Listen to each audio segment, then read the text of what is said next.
श्रीबालमुकुन्दाष्टकम् करारविन्देन पदारविन्दं मुखारविन्दे विनिवेशयन्तं वटस्य पत्रस्य पुटेशयानं बालं मुकुन्दं मनसा स्मरामि संहृत्य लोकान्वटपात्रमध्ये शयानमाद्यं तविहीनरूपं सर्वेश्वरं सर्वहितावतारं बालं मुकुन्दं मनसा स्मरामि इन्दीवरश्यामलकोमलाङ्गम् इन्द्रादिदेवार्चितपादपद्मं सन्तानकल्पद्रुममाश्रितानां बालं मुकुन्दं मनसा स्मरामि लम्बालकमलम्बितहारयष्टिं शृङ्गारलीला कितदन्तपङ्क्तिं बिम्बाधरं चारुविशालनेत्रं बालं मुकुन्दं मनसा स्मरामि शिक्के निधाया द्यपयोदधीनि बहिर्गतायां व्रजनायिकायां भुक्त्वा यथेष्टं कपटेन सुप्तं बालं मुकुन्दं मनसा स्मरामि कलिन्दजान्तास्थितकालीयस्य फणाग्ररङ्गे नटनाप्रियन्तं तत्पुच्छहस्तं शरदिन्दुवक्त्रं बालं मुकुन्दं मनसा स्मरामि उलूखले बद्धमुदारशौर्यम् उत्तुङ्गयुगमार्जुनभङ्गलीलम् उत्फुल्लपद्मा यतचारुनेत्रं बालं मुकुन्दं मनसा स्मरामि आलोक्यमातुर्मुखमादरेण स्तन्यं पिबन्तं सरसीरुहाक्षं सच्चिन्मयं देवमनन्तरूपं बालं मुकुन्दं मनसा स्मरामि करारविन्देन पदारविन्दं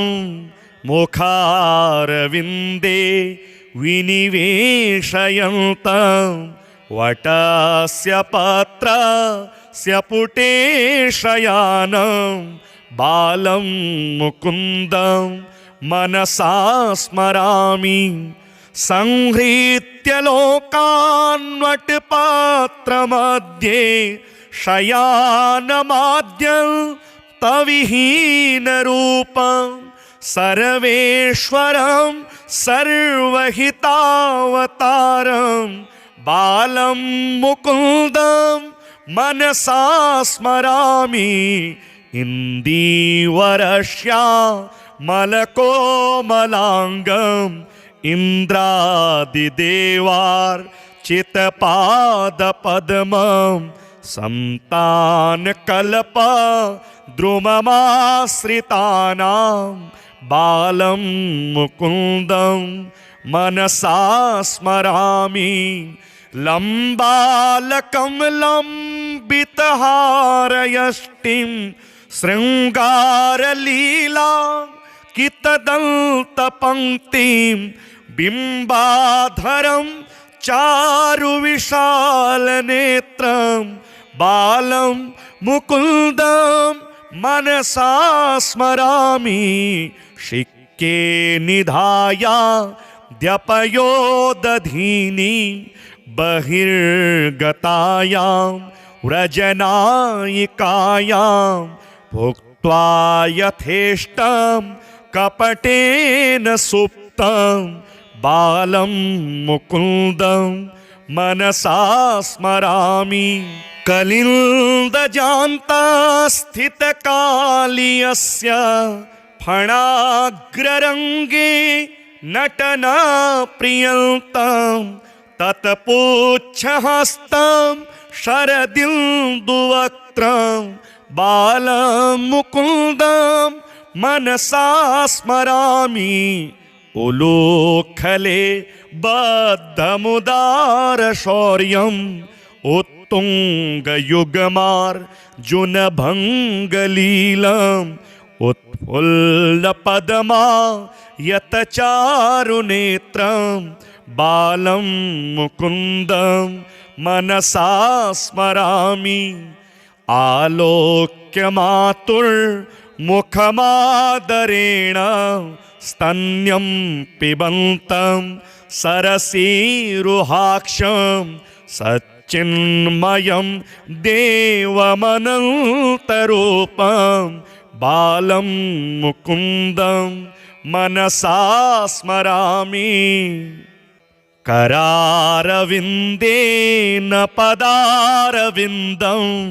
मुखारविन्दे विनिवेशयन्तं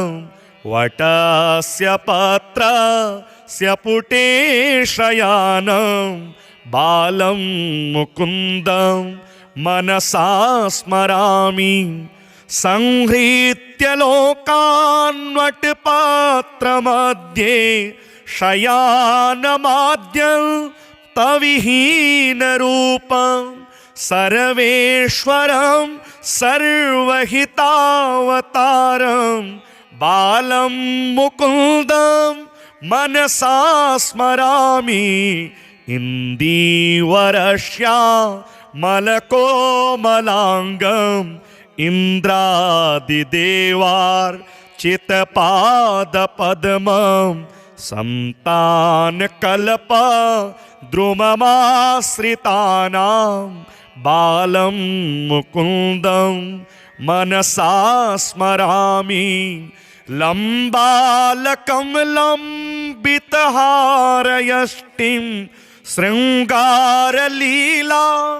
कितदन्तपङ्क्तिं बिम्बाधरं चारुविशालनेत्रं बालं मुकुन्दं मनसा स्मरामि। शिक्के निधाय द्यपयोदधीनि बहिर्गतायां व्रजनायिकायां भुक्त्वा यथेष्टं कपटेन सुप्तं बालं मुकुन्दं मनसा स्मरामि। कलिन्दजान्तास्थितकालीयस्य फणाग्ररङ्गे नटनाप्रियन्तं तत्पुच्छहस्तं शरदिन्दुवक्त्रं बालं मुकुन्दं मनसा स्मरामि। उलूखले बद्धमुदारशौर्यम् उत्तुङ्गयुग्मार्जुनभङ्गलीलम् उत्फुल्लपद्मा यतचारुनेत्रं बालं मुकुन्दं मनसा स्मरामि।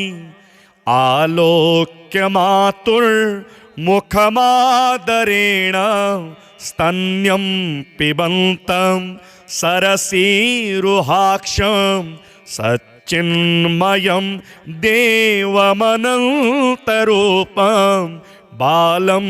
मुकुन्दं मनसा स्मरामि। करारविन्देन पदारविन्दं मुखारविन्दे विनिवेशयन्तं वटस्य पत्रस्य पुटे शयानं बालं मुकुन्दं मनसा स्मरामि।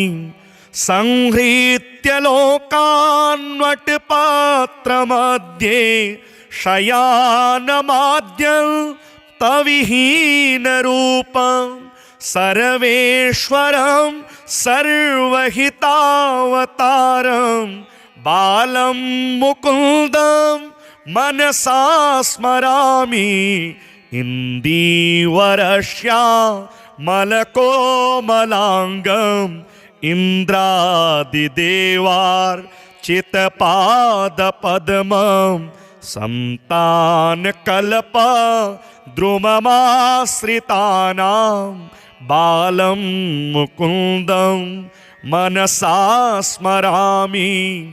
लम्बालकमलम्बितहारयष्टिं शृङ्गारलीला कितदन्तपङ्क्तिं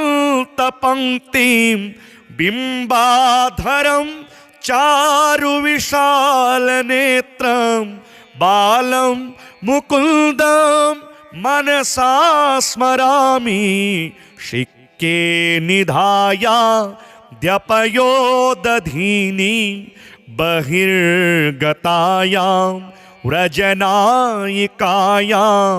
भुक्त्वा यथेष्टं कपटेन सुप्तं बालं मुकुन्दं मनसा स्मरामि कलिन्दजान्तास्थितकालीयस्य फणाग्ररङ्गे नटनाप्रियन्तं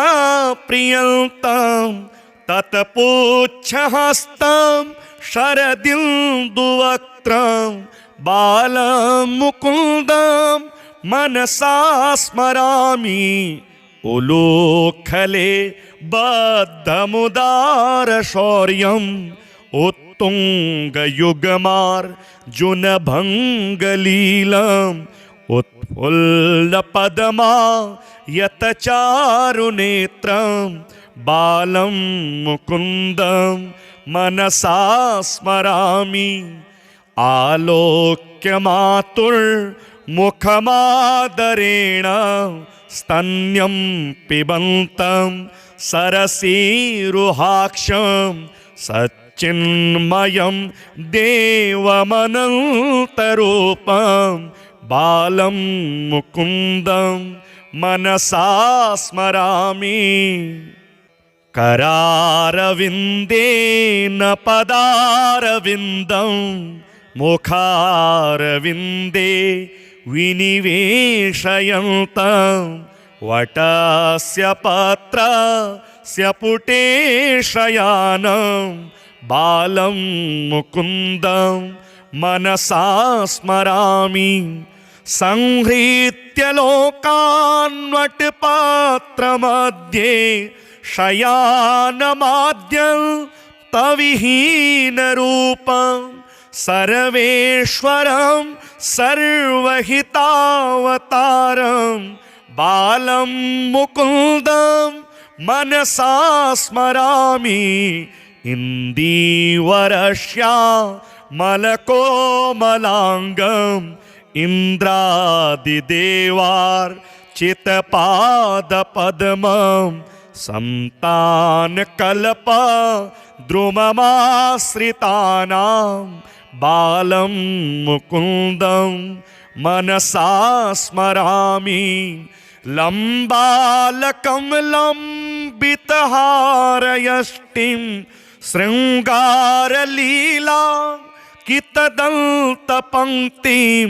बिम्बाधरं चारुविशालनेत्रं बालं मुकुन्दं मनसा स्मरामि शिक्के निधाय द्यपयोदधीनि बहिर्गतायां व्रजनायिकायां भुक्त्वा यथेष्टं कपटेन सुप्तं बालं मुकुन्दं मनसा स्मरामि कलिन्दजान्तास्थितकालीयस्य फणाग्ररङ्गे नटनाप्रियन्तं तत्पुच्छहस्तं शरदिन्दुवक्त्रं बालं मुकुन्दं मनसा स्मरामि उलूखले बद्धमुदारशौर्यम् उत्तुङ्गयुगमार्जुनभङ्गलीलम् उत्फुल्लपद्मा यतचारुनेत्रं बालं मुकुन्दं मनसा स्मरामि आलोक्यमातुर्मुखमादरेण स्तन्यं पिबन्तं सरसीरुहाक्षं सच्चिन्मयं देवमनन्तरूपं बालं मुकुन्दं मनसा स्मरामि करारविन्देन पदारविन्दं मुखारविन्दे विनिवेशयन्तं वटस्य पत्रस्य पुटेशयानं बालं मुकुन्दं मनसा स्मरामि संहृत्य लोकान्वटपात्रमध्ये शयानमाद्यं तविहीनरूपं सर्वेश्वरं सर्वहितावतारं बालं मुकुन्दं मनसा स्मरामि इन्दीवरश्यामलकोमलाङ्गम् इन्द्रादिदेवार्चितपादपद्मं सन्तानकल्पद्रुममाश्रितानां बालं मुकुन्दं मनसा स्मरामि लम्बालकमलम्बितहारयष्टिं शृङ्गारलीलां कितदन्तपङ्क्तिं बिम्बाधरं चारुविशालनेत्रं बालं मुकुन्दं मनसा स्मरामि शिक्के निधाय द्यपयोदधीनि बहिर्गतायां व्रजनायिकायां भुक्त्वा यथेष्टं कपटेन सुप्तं बालं मुकुन्दं मनसा स्मरामि कलिन्दजान्तास्थितकालीयस्य फणाग्ररङ्गे नटनाप्रियन्तं तत्पुच्छहस्तं शरदिन्दुवक्त्रं बालं मुकुन्दं मनसा स्मरामि उलूखले बद्धमुदारशौर्यम् उत्तुङ्गयुगमार्जुनभङ्गलीलम् उत्फुल्लपद्मा यतचारुनेत्रं बालं मुकुन्दं मनसा स्मरामि आलोक्यमातुर्मुखमादरेण स्तन्यं पिबन्तं सरसीरुहाक्षं सच्चिन्मयं देवमनन्तरूपं बालं मुकुन्दं मनसा स्मरामि करारविन्देन पदारविन्दं मुखारविन्दे विनिवेशयन्तं वटस्य पत्रस्य पुटेशयानं बालं मुकुन्दं मनसा स्मरामि संहृत्य लोकान्वटपात्रमध्ये शयानमाद्यं तविहीनरूपं सर्वेश्वरं सर्वहितावतारं बालं मुकुन्दं मनसा स्मरामि इन्दीवरश्यामलकोमलाङ्गम् इन्द्रादिदेवार्चितपादपद्मं संतानकल्प द्रुममाश्रितानां बालं मुकुन्दं मनसा स्मरामि लम्बालकमलं बितहारयष्टिं शृङ्गारलीला कितदन्तपङ्क्तिं बिम्बाधरं चारुविशालनेत्रं बालं मुकुन्दं मनसा स्मरामि शिक्के निधाय द्यपयोदधीनि बहिर्गतायां व्रजनायिकायां भुक्त्वा यथेष्टं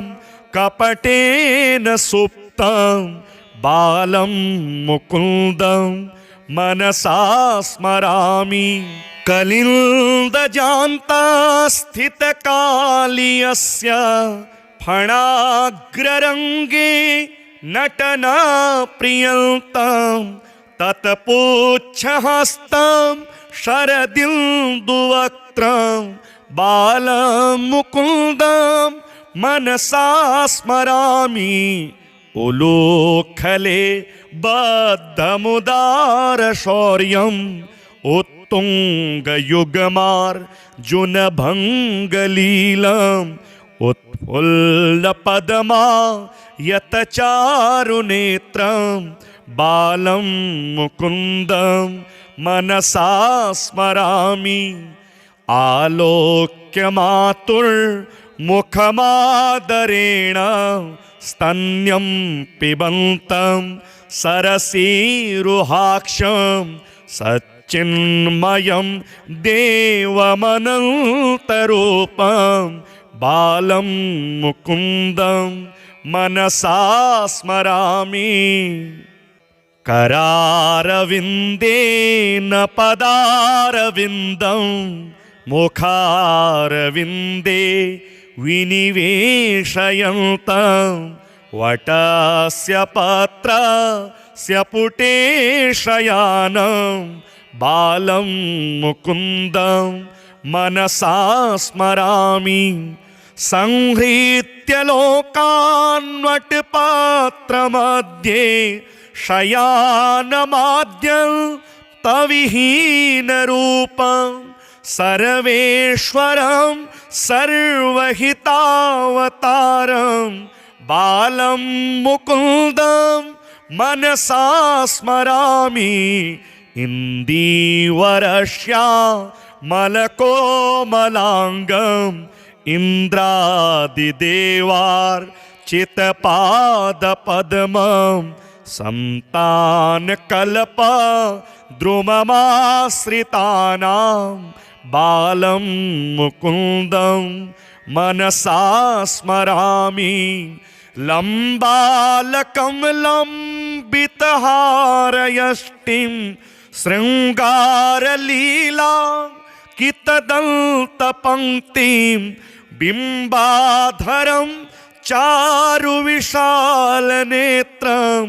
बालं मुकुन्दं मनसा स्मरामि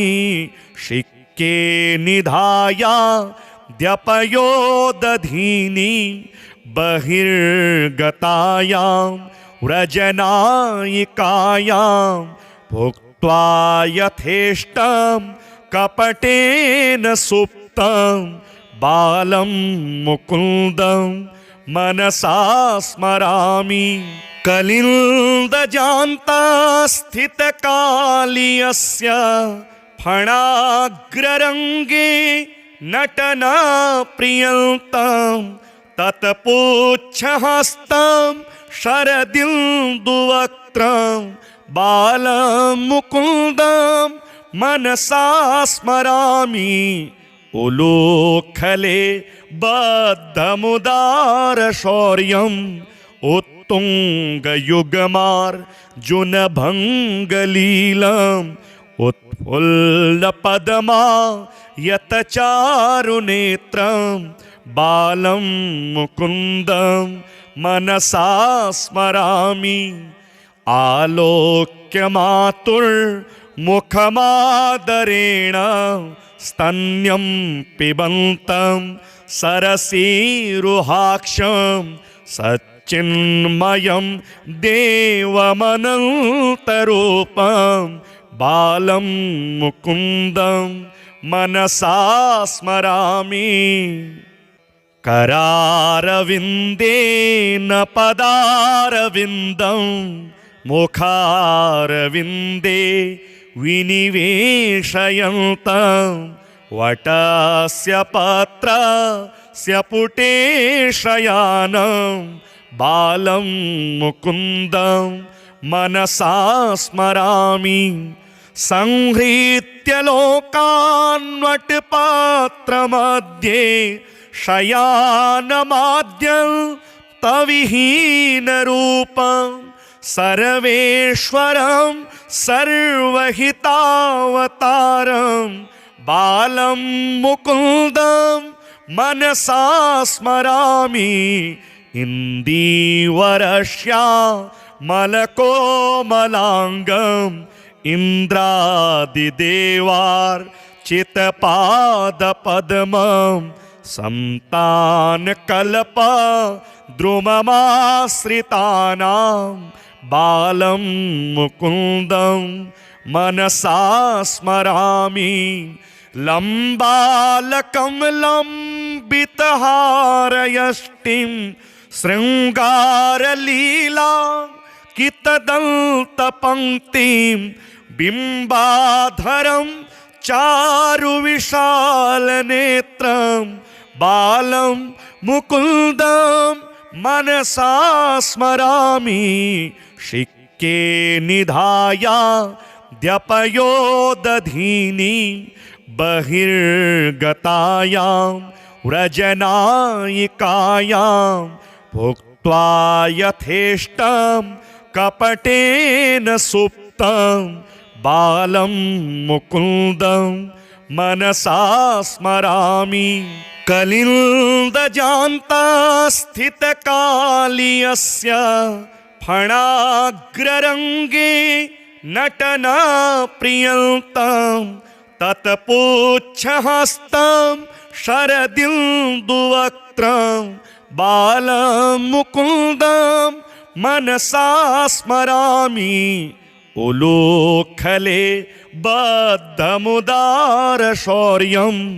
उत्तुङ्गयुगमार्जुनभङ्गलीलम् उत्फुल्लपद्मा यतचारुनेत्रं बालं मुकुन्दं मनसा स्मरामि आलोक्य मातुर्मुखमादरेण स्तन्यं पिबन्तं सरसीरुहाक्षं सच्चिन्मयं देवमनन्तरूपं बालं मुकुन्दं मनसा स्मरामि करारविन्देन पदारविन्दं मुखारविन्दे विनिवेशयन्तं वटस्य पत्रस्य पुटेशयानं बालं मुकुन्दं मनसा स्मरामि संहृत्य लोकान्वटपात्रमध्ये शयानमाद्यं तविहीनरूपं सर्वेश्वरं सर्वहितावतारं बालं मुकुन्दं मनसा स्मरामि इन्दीवरश्यामलकोमलाङ्गम् इन्द्रादिदेवार्चितपादपद्मं सन्तानकल्पद्रुममाश्रितानां बालं मुकुन्दं मनसा स्मरामि लम्बालकमलम्बितहारयष्टिं शृङ्गारलीला कितदन्तपङ्क्तिं बिम्बाधरं चारुविशालनेत्रं बालं मुकुन्दं मनसा स्मरामि शिक्के निधाय द्यपयोदधीनि बहिर्गतायां व्रजनायिकायां भुक्त्वा यथेष्टं कपटेन सुप्तं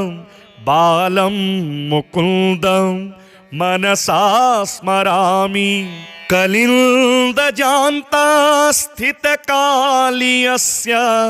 फणाग्ररङ्गे नटना प्रियन्तं